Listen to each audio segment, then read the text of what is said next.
It's hard to say when it all began. But if you asked Jules, he'd probably tell you it started about a year ago. All because Miss Maple made a lousy cup of coffee. Thank you, Mr. President. I understand. I'm honored, sir. I will, and give mine to Barbara.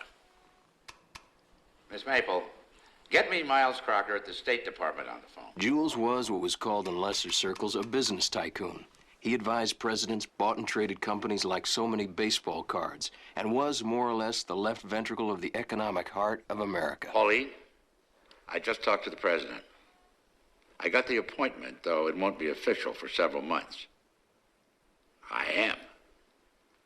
George sends his love. His ambition now, though, was political. There was to be a big economic conference in Brussels in about a year, settling on a common European currency. And Jules had been maneuvering for the appointment as U.S. ambassador for quite some time. Mr. Crocker's away from his desk, Mr. Mendelson. I'll get him later. Arrange a call to Mishima in Tokyo to sell that Kansas factory to the Koreans. I'm going out for some coffee, Miss Maple. Make a decent cup, and I'll double your bonus. When people talk about destiny, they usually mean something bad. For me, it was a wet road and 8 beers too many. For Jules Mendelson, it was a pot of coffee attached by circumstance to a head of yellow hair.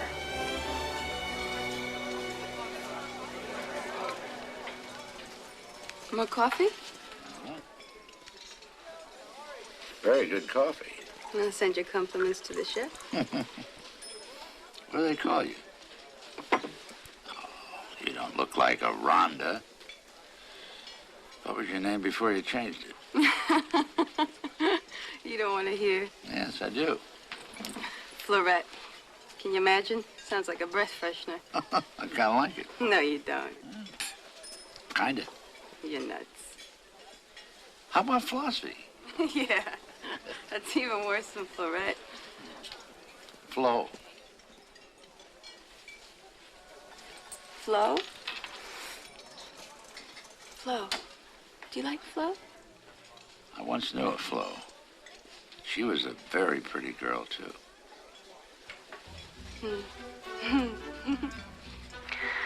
Well, the Viceroy was a popular place. All kinds of different people used to go there.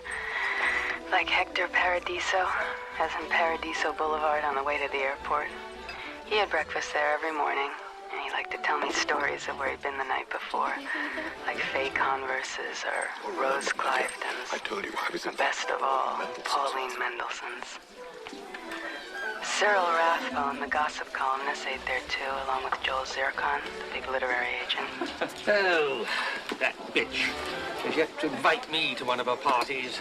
Cyril, Pauline Mendelssohn doesn't need people like you at her parties. But Jules always came in later, after everyone had left, and he always sat at the same booth, and he always drank 2 cups of coffee. Yeah, you look like you enjoy this job. Yeah, right. This is not what I intend to be doing the rest of my life. It's just a means to an end. And the end, of course, is stardom. I'd settle for less. What's less?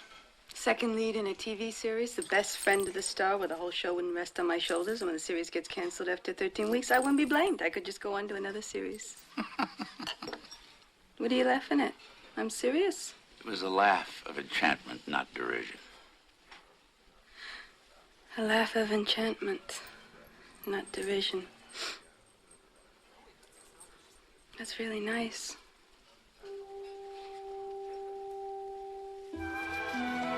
"23 years before, Jules had met Pauline Petworth, née McAdoo, at a dance given by the socialite Van Degens back east. Her father, whom she revered, told her that although Jules Mendelson was very rich, he'd never be eligible for any of the clubs. Club life to the McAdoos was very important. But not to Pauline. For a honeymoon present, he bought her clouds. He filled it with priceless works of art, Manets and Monets, even a Degas ballerina with the original ribbon in her hair.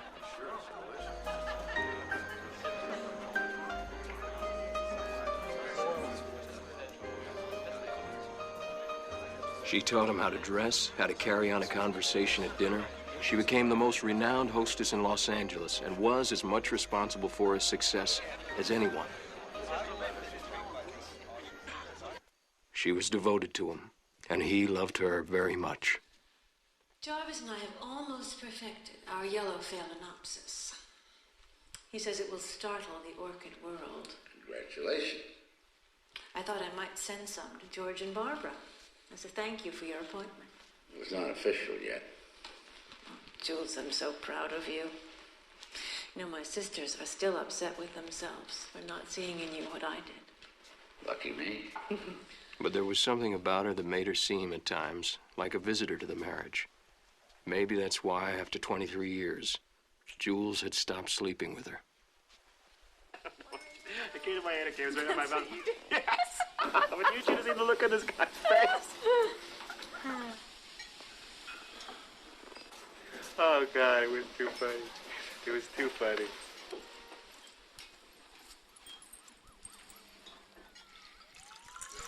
Kick out your tongue? Who's that guy you were talking to? That's Lonnie. You're not jealous, are you? Why should I be jealous? I don't know. Boss thinks you got a crush on me. Says you only ever sit at my table and you leave the biggest tips of anyone. I wouldn't worry about Lonnie if I were you. He's not interested in me. He only likes rich old guys like you. Older guys. I saw you driving up. It's a good-looking car you got. You think so? Mm-hmm. You kind of match each other. You lease it or own it? It's mine. Sure. I'll go for a ride with you. I'm only kidding.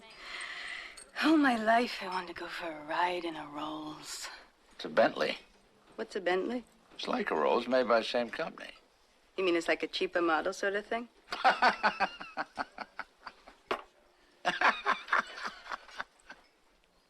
You know what I like about you? What? How awkward you were when you offered to give me a ride in your car. Like you weren't used to asking girls. That's sweet. I thought it was the car that got you. That too. You don't laugh enough, Jules. Around you, I do. I don't even know your last name. What difference does that make? I don't know. Tell me. Mendelssohn. Like in the Jules Mendelssohn wing at Weatherly Memorial Hospital? That's where my mother died. In your wing. I'm sorry to hear that. She got burned up in a hotel fire. A welfare hotel. So does that mean you're married? To Pauline Mendelssohn?